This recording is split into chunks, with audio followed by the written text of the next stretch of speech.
Hello viewers, welcome to my channel. I'm Hasham Ali Khan. Last video on income tax, I have explained you about the introduction. What is tax? What are the different types of taxes? What are the objectives of tax? All these things I have explained. But in this video, I'm going to explain you about the tax structure.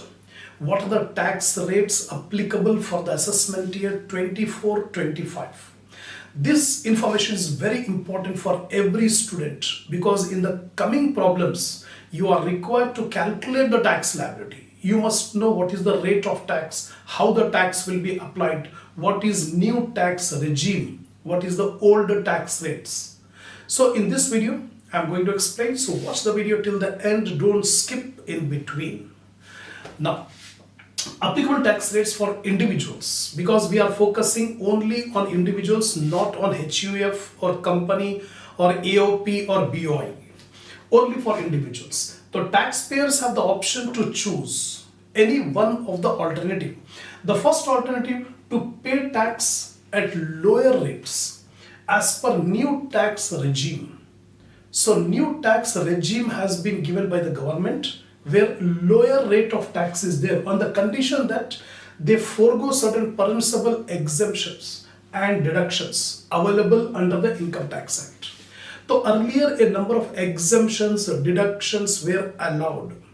Now the SSC has to forego all those exemption and deduction and the rate of tax will be lower.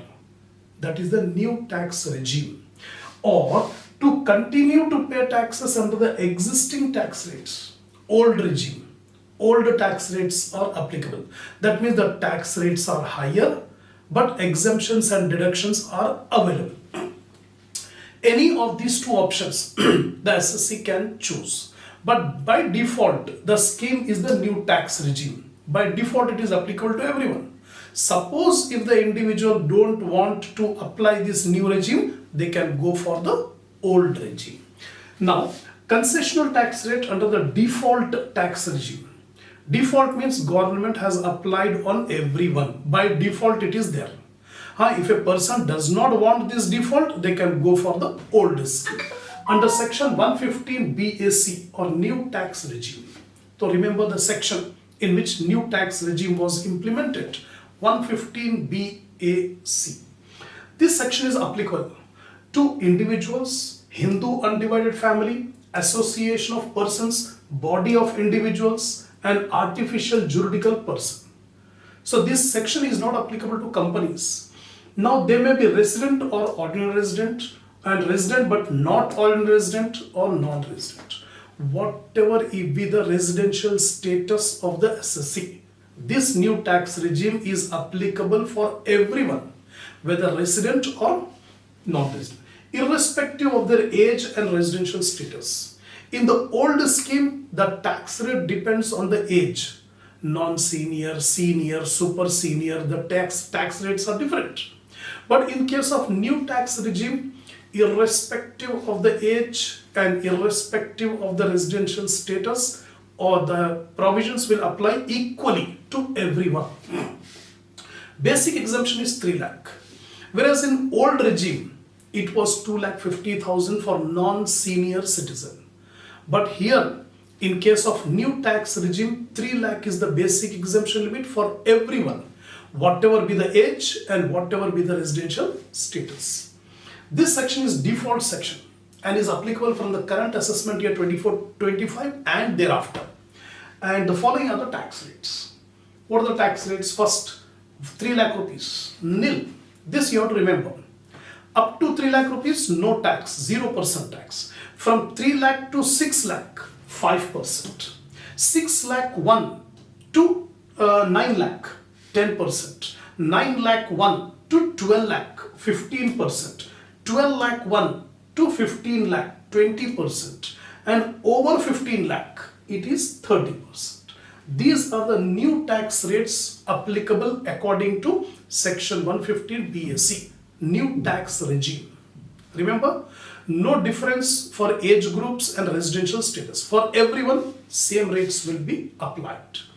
Now, tax rate prescribed under the optional tax regime. That means the Income Tax Act has given the option whether you can go for default, or if you don't want to go for the default scheme, you can apply for the optional tax regime or old tax regime. If individuals, HUF, Hindu Undivided Family, Association of Person, body of individual, artificial juridical person, exercises the option of shifting out of the default tax regime provided under section 115 BSc. If they don't want to continue with the new scheme, they can opt for the old scheme. Then he pays tax under the optional tax regime or old tax regime. The tax rates applicable to an individual whose status is individual for the assessment year 24-25 are as follows. Here we have categorized the tax rate into three groups. The first group, non-senior citizen, means a person who is below the age of 60 years. Below the age of 60 years, non-senior. For them, the tax rates are up to 2,50,000 nil. From 2,50,000 1 to 5 lakh, 5%. From 5 lakh 1 to 10 lakh, 20%. And over 10 lakh, 30%. So only four rates are specified: 0%, 5%, 20%, 30%. This is for non-senior. For senior citizen are those people who are 60 and above but below 80 years. 60 and above but less than 80 years. They are called senior citizen. For them, the first basic exemption limit is 3 lakh. First 3 lakh, nil. Here it was 2,50,000. For senior citizen, 3 lakh. Then from 3 lakh 1 to 5 lakh, 5%. From 5 lakh 1 to 10 lakh, 20%. And over 10 lakh, 30%. Now last comes super senior citizen. A person who attained the age of 80 years and above. 80 and plus. They are called super senior citizen. And the tax rates are only three. First 5 lakh, nil. Then from 5 lakh 1 to 10 lakh, 20%. And above 10 lakh, 30%. That's all. These are the tax rates according to old scheme. And these are the tax rates according to new tax regime under section 115 BAC. Now, incomes which are taxable at special rates, irrespective of the fact whether the assessee is following the old tax regime or the new tax regime. Some tax rates are there which are common. Whether you adopt the new tax regime or old tax regime, these tax rates will remain same. What are the special tax rates? LTCG, long-term capital gain on transferring a long-term capital asset. This will come under capital gain chapter. So long-term capital gain under section 112, 20% flat, whether you follow old regime or new regime. Similarly, LTCG under section 112A, above 1 lakh, 10%. What is this? Long-term capital gain on transfer of equity shares or equity-oriented mutual fund units. Then in that case, which are subject to STT, security transaction tax is paid. In that case, over 1 lakh rupees, if the capital gain is over 1 lakh rupees, so whatever excess over 1 lakh is taxable at 10%. That was there in old scheme also and now in new scheme. STCG on equity shares 111A, 15%. Short-term capital gain on transfer of equity shares on which STT, security transaction tax is paid, it is taxable at 15%. Casual incomes like winning from lottery, winning from card games, or crossword puzzles, or horse races, gambling, betting, television games, online games, all these 30%. Net winning from online games, 30%. Lastly, unexplained money or investment or expenditure which are deemed as income under section 68 to 69D. If an unexplained income is there, for example, if a person is found having some income, they have to give the explanation to the government, to the department, income tax department. What is the source of this income? Where did he got this income? If he is unable to give any proper explanation regarding this money or investment or expenditure, then income tax department will treat that as a deemed income and it is taxed at a flat rate of 60%. So these are the tax rates which are same whether SSC adopt old scheme or new scheme. Now, computation of tax liability of an individual. What are the steps involved in computing the tax liability of an individual? Step by step. First step, determining the residential status. If the SSC wants the old scheme, then we have to find out the residential status. But if an SSC wants to follow the new scheme, no need for residential status because same tax rate will be applied for any person. Secondly, classification of income under different heads. Income Tax Act says your income should be divided into 5 heads.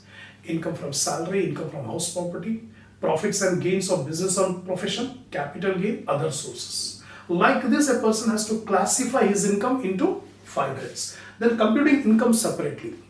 Income Tax Act has given the provision how to compute the income from salary, income from house property, income from business, capital gain. Separately, we have to calculate the incomes. Then aggregate all the incomes to find GTI, gross total income. Gross total income is the aggregate of incomes under 5 heads. Deductions to be given under section 80C to 80U.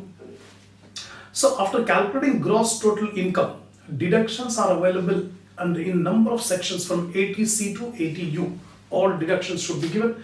Application of tax rates to the total income. Now we have to apply the tax rate. Different tax rates are there. Slab rate is there, flat rate is there. For example, LTCG 20%, casual income 30%, normal income slabs are there. So we have to apply the tax rates. Calculating income tax on taxable income. Now after taking the tax rates, calculate the tax on each of the incomes. Deduct tax rebate if applicable, add surcharge if payable. Tax rebate is not applied for every individual, only for low income group. A person whose total income is below 5 lakh, they can get tax rebate. Similarly, surcharge will be added only if the total income of an SSC exceeds 50 lakh. Then if it is there, we would have deducted or we have added. Then add health and education cess. For every SSC, 4% health and education cess should be added. Next one, deduct TDS and advance tax, if any. If the SSC has already made the TDS or made the advance tax paid, that will be deducted. And lastly, calculate tax payable or tax refundable. So finally, you will get how much still tax to be paid, tax due, or sometimes the TDS and advance tax are more. In that case, the SSC will get refund from the income tax. So these are the steps involved in computing the total income of an individual. That's all. So in this video, I have explained you the tax structure in the old regime, in the new regime as well as in the old regime. And these points you have to remember while solving the problems. In the coming videos, I'll explain you the problems on different heads. So keep watching. Enhance your knowledge, be confident on the subject of income tax and enjoy the learning process. All the best for your preparations, for your exams. Inshallah, we'll continue the next topic in the next video.